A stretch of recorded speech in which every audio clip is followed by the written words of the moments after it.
নমস্কার বন্ধুরা, আপনাদের সবাইকে স্বাগত আমাদের ইউটিউব চ্যানেল যোজনা টেক বাংলাতে। তো বন্ধুরা, এই মুহূর্তে কিন্তু বড় খবর, আজকে 1 জুলাই 2024।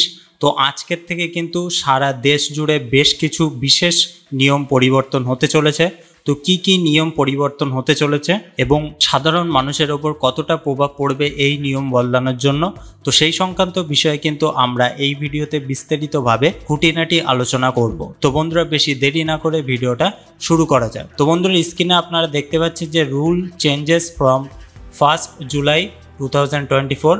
1 জুলাই থেকে বদল ক্রেডিট কার্ড থেকে সিম সহ একগুচ্ছ নিয়মে দামি হচ্ছে এলপিজি সিলিন্ডার। তো বন্ধুরা, বুঝতে পারছেন যে অনেক ক্ষেত্রেই কিন্তু নিয়মের পরিবর্তন আনা হচ্ছে এই 1 জুলাই থেকে।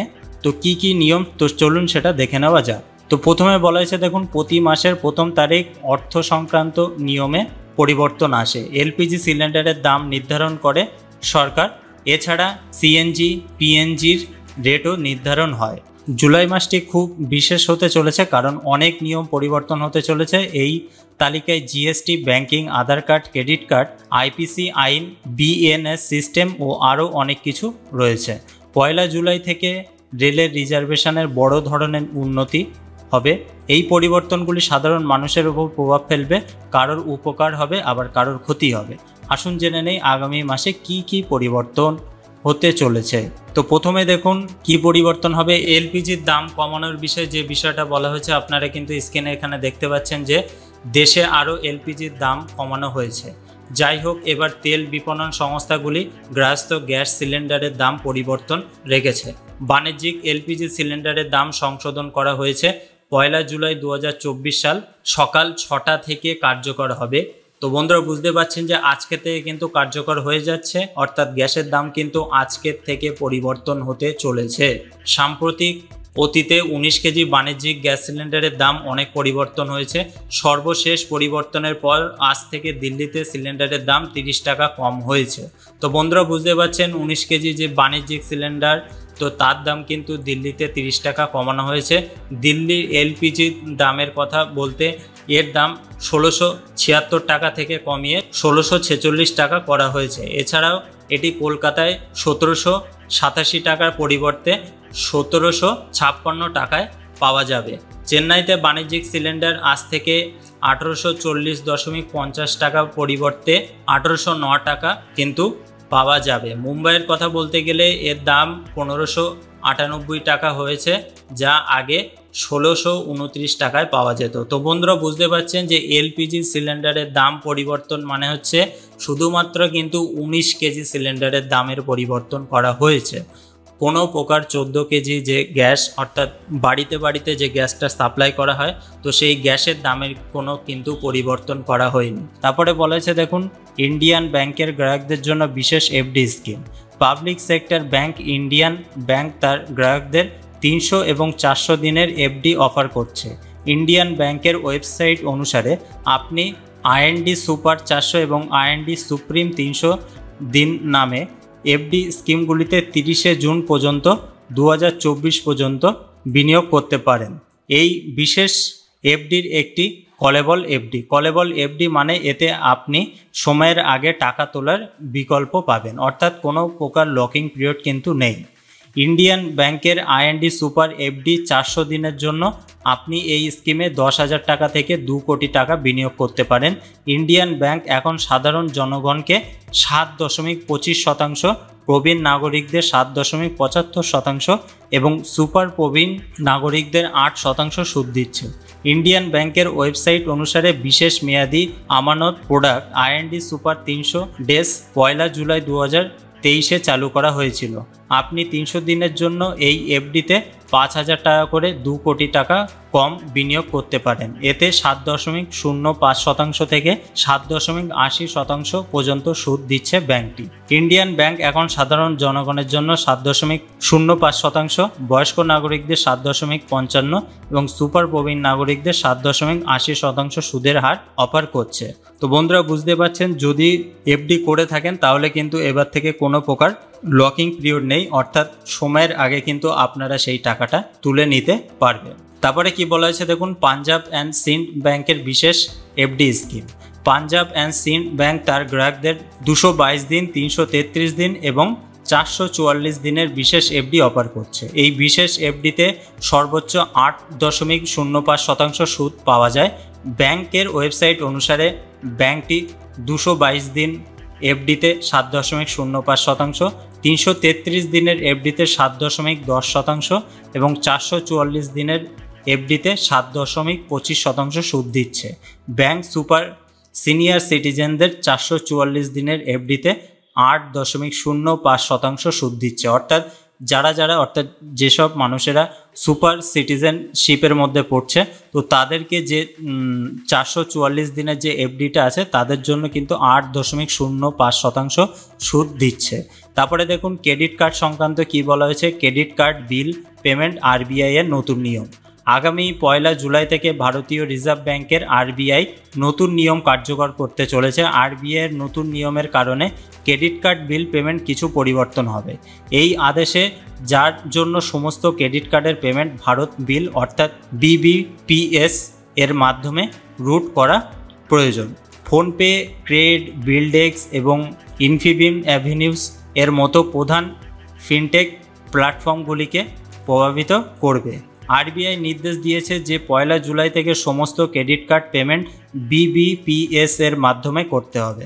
এখনও পর্যন্ত ক্রেডিট কার্ড ইস্যু করার জন্য অনুমোদিত 34টি ব্যাংকের মধ্যে মাত্র 8টি বিবিপিএস এর বিল পেমেন্ট সক্রিয় করেছে। তো বন্ধুরা বুঝতে পারছেন, এখন থেকে কিন্তু আপনারা আর ক্রেডিট কার্ডের বিল ফোনপে, ক্রেড, বিলডেক্স বা ইনফিবিম অ্যাভিনিউজ থেকে করতে পারবেন না।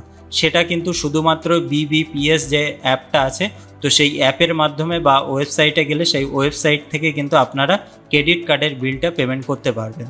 তো এখনও অবধি 34টি ব্যাংকের মধ্যে মাত্র কিন্তু 8টি ব্যাংক বিল পেমেন্টে সক্রিয় করেছে, অর্থাৎ বিবিপিএস এর মাধ্যমে। এখনও অনেক ব্যাংক কিন্তু বাকি আছে।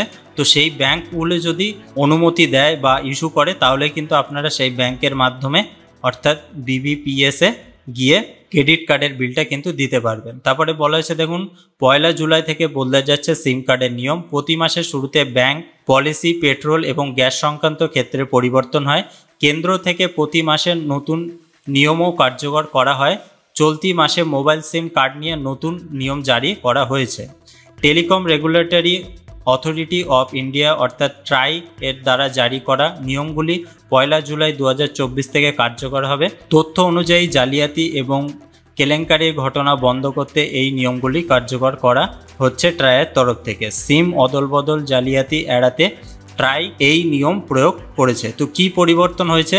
সিম কার্ড চুরি বা নষ্ট হয়ে গেলে আপনাকে কিছুটা অপেক্ষা করতে হবে। অর্থাৎ আগে সিম চুরি বা নষ্ট হয়ে গেলে দোকান থেকে সঙ্গে সঙ্গে কিন্তু আপনারা আপনাদের নিজস্ব যে নাম্বারটা ছিল সেই নাম্বার দিয়ে পোর্ট করে নিতে পারতেন, কিন্তু এখন কিন্তু সেটা আর হবে না। তারপরে বলা হয়েছে দেখুন, কিন্তু এখন এর লকিং পিরিয়ড বাড়ানো হয়েছে। এখন ব্যবহারকারীদের 7 দিনের অপেক্ষা করতে হবে। এর পরেই ব্যবহারকারীরা একটি নতুন সিম কার্ড পাবেন। তার মানে আপনি এই সিম কার্ডটি শুধুমাত্র পরবর্তী 7 দিন পরে পাবেন, যা এমএনপি নিয়মে পরিবর্তনের পর কার্যকর করা হয়েছে। অনলাইন স্ক্যামের মতো ঘটনা রোধ করার লক্ষ্যে এই সিদ্ধান্ত নেওয়া হয়েছে। মার্চ মাসে ট্রাই এর এই সংক্রান্ত একটি বিজ্ঞপ্তি জারি করেছিল। তো যে বিজ্ঞপ্তিটা জারি করেছিল সেটা কিন্তু এবার এই 1 জুলাই থেকে কার্যকর করা হচ্ছে। তো বন্ধুরা, আপনাদের যদি সিম কার্ড হারিয়ে যায় বা নষ্ট হয়ে যায় কোনো কারণে, তাহলে কিন্তু আপনারা আর সঙ্গে সঙ্গে কোনো প্রকার সিম কার্ড তুলতে পারবেন না। আপনাদেরকে কিন্তু অপেক্ষা করতে হবে 7 দিন অপেক্ষা করার পরে কিন্তু আপনারা সেই সিম কার্ডটা পুনরায় ফেরত পাবেন বা সেই নাম্বার দিয়ে কিন্তু আপনারা পুনরায় সিমটা নিতে পারবেন। তো আশা করি বুঝতে পেরেছেন যে সিম কার্ড সংক্রান্ত বিষয়ে ট্রাই নিয়ম পরিবর্তন আনতে চলেছে। তো তারপরে দেখুন জিএসটি আইনে বড়সড় পরিবর্তন হবে। জিএসটি আইন সংক্রান্ত নিয়মে পরিবর্তন হতে চলেছে, যা ব্যবসায়ীদের লাভবান করবে। ইনপুট ট্যাক্স ক্রেডিট অর্থাৎ আইটিসি এর সুদ 18% থেকে কমিয়ে 12% করা হয়েছে। নতুন নিয়মের ফলে কোনো ভুল হলে আর্থিক বোঝা উল্লেখযোগ্য হবে না। এছাড়াও জিএসটিই RROR 3B ফর্মে পরিবর্তন হতে চলেছে। এই ফর্ম এখন ব্যবহারকারীদের অনুযায়ী করা হয়েছে। এতে ভুল হওয়ার সম্ভাবনা কমে যাবে। 1 জুন থেকে কার্যকর হবে নতুন নিয়ম। তো বন্ধুরা বুঝতে পারছেন যে জিএসটি এরর 3B ফর্ম যেটা হয়েছে তো সেটা কিন্তু পরিবর্তন করা হয়েছে এবং এই ফর্ম কিন্তু এখন প্রতিটা ব্যবহারকারীদের জন্য বানানো হয়েছে। তো তার মানে কিন্তু কোনো প্রকার ভুল হবার সম্ভাবনা কিন্তু এখন খুবই কম। তারপরে দেখুন বিএনএস সিস্টেমের নতুন বৈশিষ্ট্য, ট্র্যাকিং মসৃণ এবং সহজ করতে বিএনএস সিস্টেম পরিবর্তন আসতে চলেছে। নতুন নিয়মে এখন সরকারি কাজ ও নথিপত্রের জন্য একটি নতুন ইউনিক আইডি নাম্বার দেওয়া হবে। এটি সরকারি অফিস ও অন্যান্য পরিষেবা এবং অর্থ প্রদানের ক্ষেত্রে সহায়ক প্রমাণিত হতে পারে। তো বন্ধুরা বুঝতে পারছেন যে বিএনএস সিস্টেমেও কিন্তু পরিবর্তন আনা হয়েছে। রেলওয়ে রিজার্ভেশন সংক্রান্ত বিষয়ে কী পরিবর্তন করা হয়েছে, তো বলা হয়েছে দেখুন ভারতীয় রেল টিকিট বুকিং এবং নিশ্চিতকরণের বিষয়ে একটি বড় পদক্ষেপ নিয়েছে।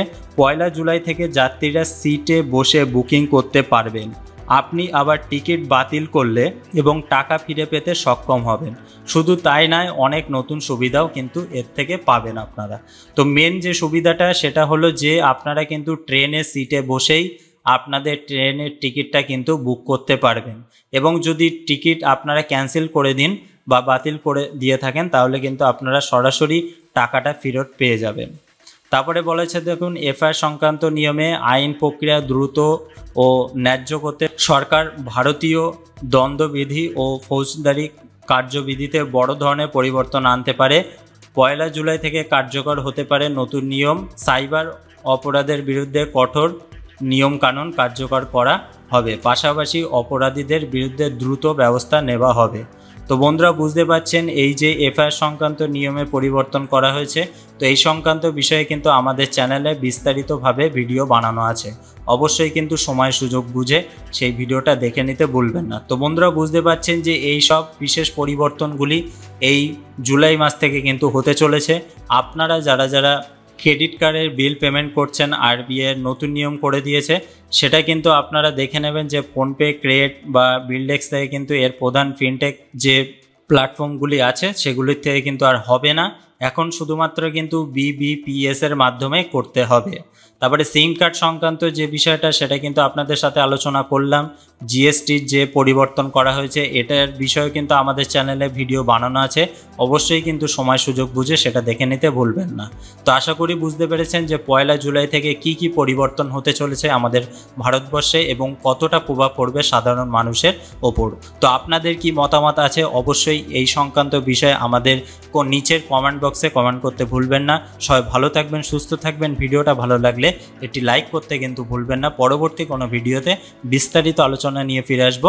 তো বন্ধুরা ভিডিওটা এই অবধি শেষ করছি। আপনাদের সবাইকে ধন্যবাদ আমাদের এই ভিডিওটা দেখার জন্য।